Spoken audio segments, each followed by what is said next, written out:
I count 6 shots. Bustin' at the bando, a nigga jury real metal like a piano. I went from rad to riches to a feature with tip. I went from smart car to a bitch with some smart lips. And that if it need make my hip limp. I'm going fishing with It's your boy BD. I'm live right now. 90GQ Jams. About to meet up with 90GQ's very own Lord Black. He right in this one right behind me. It's going down. It's about to be hot. It's about to be on fire. Don't stop. We can't stop. We going right in here right now. We gonna get the whole 4th-hour interview with Lord Black. Ask him all the questions. Everything's on the table. If you don't know, now you know. never let them fly away. What? Aye, hey, this is what my nigga Tim say. Hey, yeah. Don't be blowing me up, nigga, I ain't getting up. If it ain't about the money. Man, this BD, your host. I'm live right now with a man, Lord Black. We about to get this interview going in, man. But first, before we start, man, you gotta congratulate the man on your award that you just received at the BMAs, man. How you feel about that?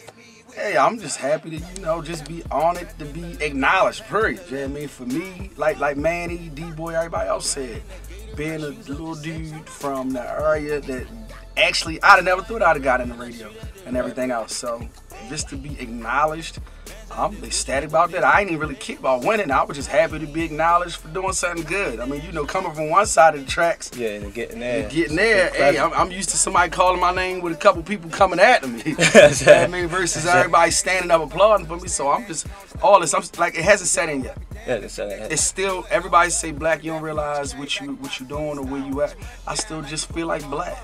I don't know if that's a good thing. Right. Or a bad thing, because maybe one day I'll wake up like, oh, I really want to man. Hey, I really am somebody, but no, man, because again, I don't know, I just still see it. I'm humbled enough to be able to just be black.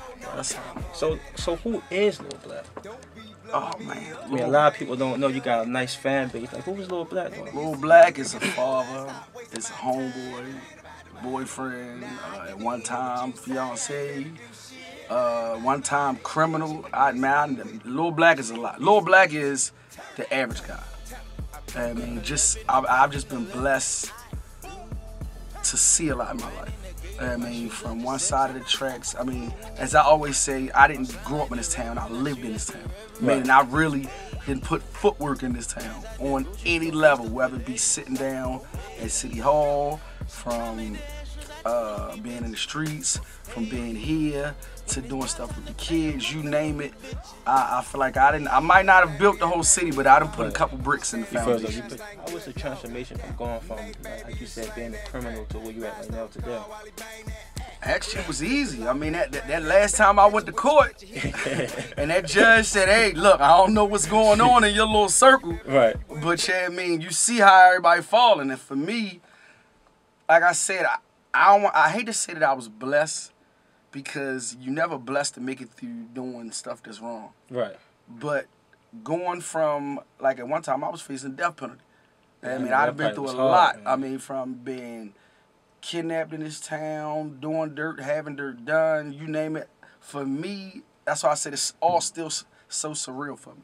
So it wasn't really a transformation. It was a thing of, you know how in your life when things go crazy or start spiraling, you always get 3 signs. Right. Most people don't pay attention to the signs, and that's when that 3rd sign is where the 3 strikes come from, and then you out. Yeah, exactly. For me, I know I'm on my ninth life. You know what I mean? Like so when I beat my last charge and I finally came home, it was like, God, okay, I get it. You ain't got to bust my head no more. I see the blood. Look. Yes. So for me, and I mean, like everybody, I done seen that never getting signed over to jail more times than I would like to repeat it.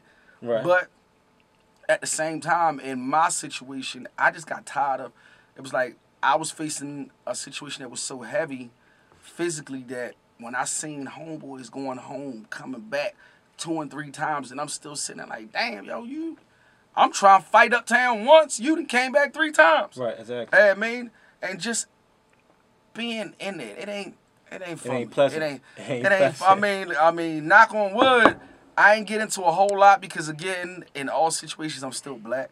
Right. Like everybody know, for you to get to beefing with me about anything, it gotta be something. Cause I ain't got the energy for it. Maybe back when I was running and I ain't kid, now my conscience done got too big. So I like my memory is terrible because I'm always running. I'm one of the people that, and I heard August Alsina say this the other day in the interview, as far as when you get into this life, you running and working so much that sometimes you got to tell yourself to stop. And me, I'm aggressive by nature.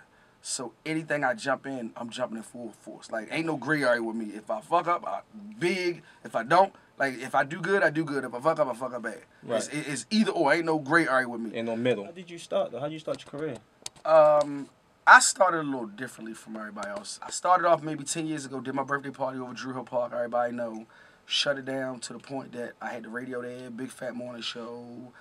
Back then, Big Homeboy Lou was Teflon Records then, Nard Numbers, Park Heights Brawler Records. I had everybody was there, we blew it out. To the point that the radio station started calling me for Lou events. And then that sprinkled into, because I think 11 years ago, the mom and pops, the inner city didn't know how much access they had to radio.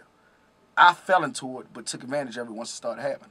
To the point stuff just started falling in my hands. I had a guy come from New York, literally pop up at the shop like, yo, I heard you the person I need to talk to if I'm trying to do a party, show, whatever. Okay, I ain't turning down no money. I ran with it. I learned as I went along to the point this is what you see now. You know what I mean? So, like I said, I know I'm here for a reason. Right. I can't really say I transitioned into anything because I'm still black and I don't think I've really changed a lot. But I can say when I get there, I'll probably transition. So what did you do before 92Q? Before you got here and everything like that, what was Black at? What didn't I do? Before, actually it's my first, well no, like second real job. Before, of course, ran the streets forever. Went to prison, came home, worked at Suburban House up in Ricestown at the halfway spot. After that, I drove trucks for like maybe 5 years. I drove for Waste Management. You name it, heavy machinery I drove. And then got in the radio. I mean, and been here ever since. Because like I said, I ain't never had no job. The streets was my job. Luckily, that's why I'm learning with this. I ain't been on this side. This corporate side is a MFer, man. Woo. At least dudes in the streets, you can see where they coming from. These sharks, man, But it's still, like I said, it's a part of life. It's a part of growing up. But yeah, I done it all. 4 kids. Ooh, did I just say that out loud? Yeah.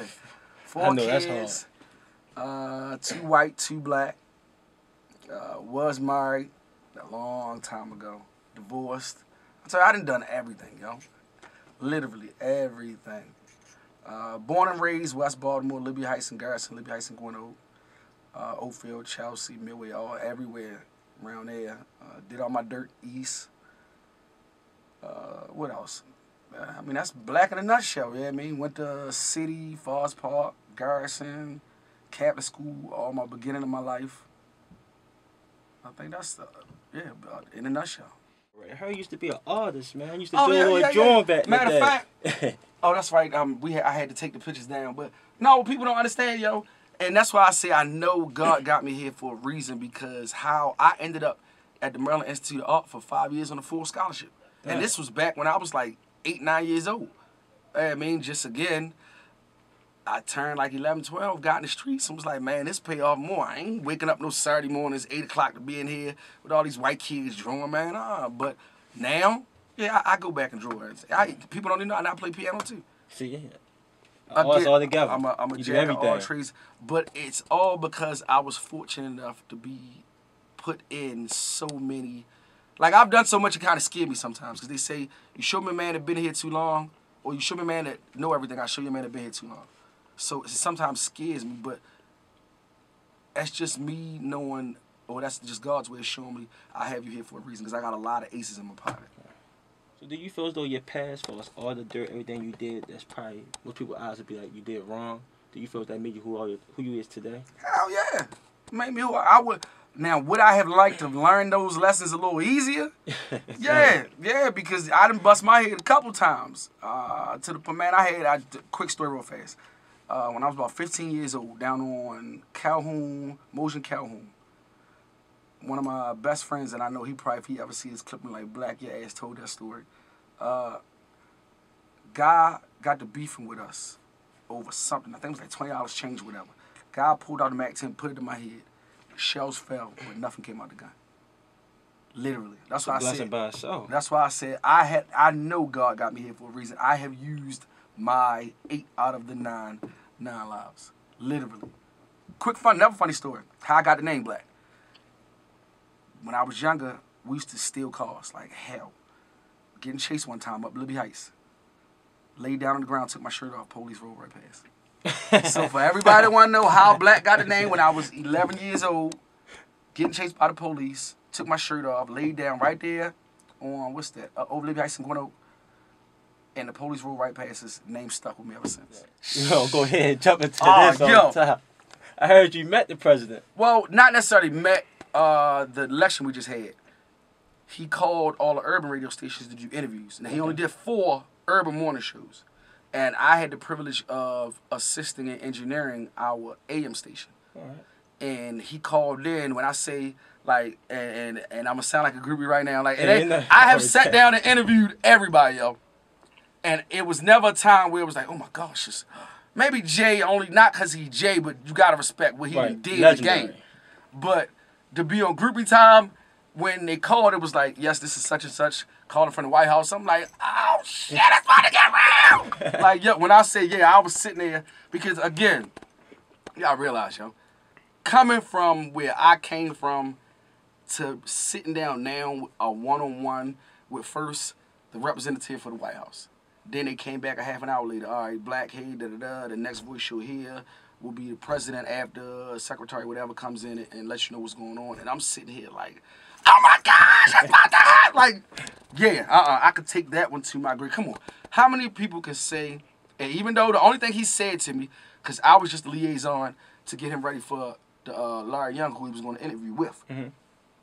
Only thing he said to me was, Black, let's do this. I don't care however little, and I'm going to say this to the camera, I don't care how little you think it is. Did you talk to the president today? No, you didn't. So screw your life. Until you talk to the president, you can't say nothing about what I did. I could take that. Come on, man. A president while in power. Not afterwards when they go on a little book tour and no. While he was in power. He didn't address the nation. He addressed Black. Even though he only said 4 words. So what? Watch this. What you do with your life today? Who you talk to? You ain't talk to the president, so I want to hear it. So yes, I can say, yo, the little Black guy has had hella moments in this industry, in this life, but that tops the cake outside of my kids, man. So do you see stuff going beyond radio though? Like in the TV and act, and I'm gonna see you on the movie with Denzel or what Martin say, this face belongs on the tizzy. Yeah. I want to go there. I see myself. I would love to do TV, movies, and everything, but I just like being in front of people. I like the energy, being in the moment. Right. You can't fake that. I don't care who. I don't care how popular you are. It takes a certain type of connection to be in front of people and do what we do. And I love it. I love the energy. I love being engulfed in it. Like, literally just, again, even if it's just a conversation, I talk to myself. I love being in that positive state that just, it's hard to explain, man. It's a good feeling. So what would you tell the next person to try and become that little Black or be in the media / TV lifestyle? Don't be me, be you. And like Jay said, this ain't for the faint of heart, man. You get out of it what you put into it. Come on. You get out of it what you put into it. As again, yes, this is live. Come on, Tommy, see me? You good? This live, cause I am at work. I told y'all child support know me, so yeah, I don't have that privilege of not working. But I would tell a person, yo, you get out of it what you put into it, man. Like this is not no. Now you do have some people that fall in overnight success. Right. But everybody don't get that spoon. Me, like I said, I'm 10 years in. And I still know people that don't know who Black is. So I want to be able to be like a Conan or a Diddy 20 years later, 25 years later. Because the average life expectancy for anybody in this business now ain't even 30 days.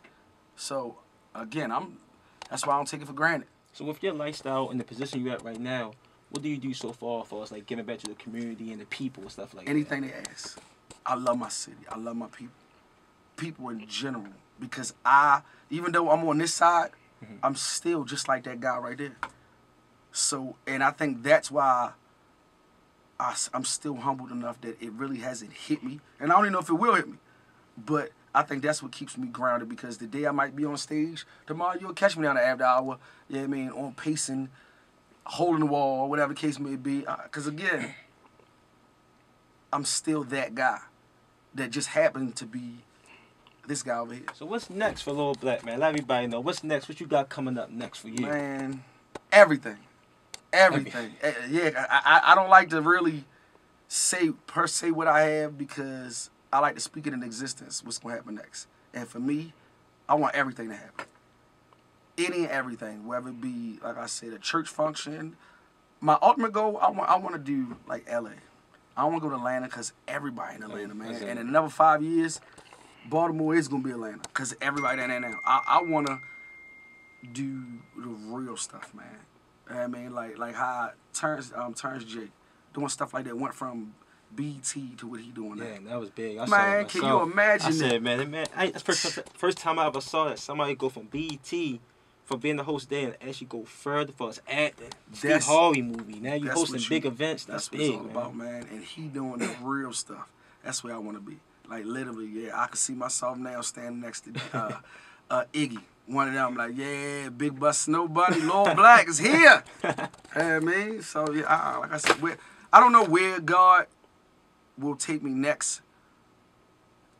I'm humbled and blessed enough that if it had to stop today, I'm good, because again, I wasn't supposed to be here. Like literally, I was born 4 months early, died twice. So that's why I say yes, I have used all 8 of my 9 lives. So I am blessed for whatever I get out of this, and however far I may go. Am I shooting for stars? Yeah, because again, I'm a go-getter.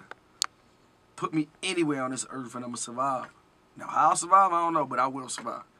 You know what I mean? But as long as I remember where I came from, I'm going to always keep looking at where I want to go. Again, the biggest lesson in life is to learn how to get back in tune with God, who was the person that made all of us. Once you get that down, you'll see the things you need to see in life.